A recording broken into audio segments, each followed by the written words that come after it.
Here we goes. In recording a macro in Excel, our today's topic is how to record a macro and how to use that particular macro to our data. What basically recording a macro means?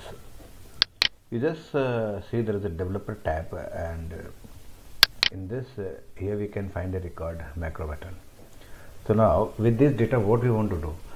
With this data, we are just trying to auto adjust these particular columns, like one by one we need to do the auto adjustment likewise, but we need one single formula so that every time we run that particular macro and we get the auto adjustment done automatically.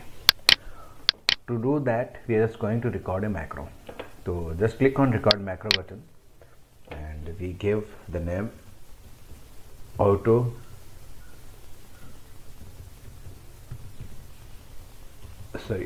adjust, and we just given a control key, control plus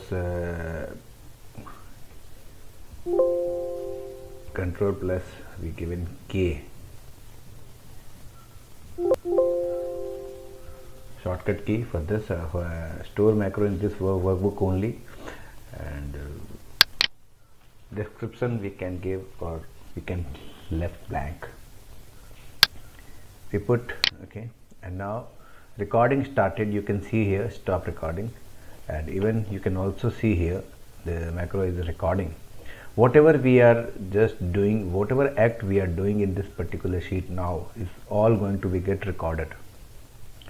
So be sure before recording a macro, whatever act you are doing, that all are getting recorded.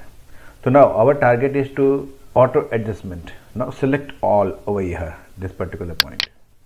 We just selected all, and this is the separator of column C and D. We just double click on this.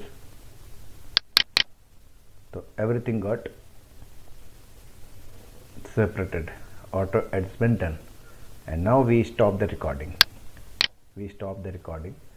Our macro has been saved now. Now to see it, we are just doing again. Now we can click over here, we just find auto adjustment here, and if we run this, you see automatically it got adjustment. Now just see what are the basic codes being get written in the back. Just go to the Visual Basic editor. Here you can see this module. Just click on this. Sub auto adjust is a particular function. Here we written cells dot select, cells dot entire column dot auto fit. This is the function being taken care of by this macro to get recorded. I hope you guys understand the same. Thanks a lot. Goodbye.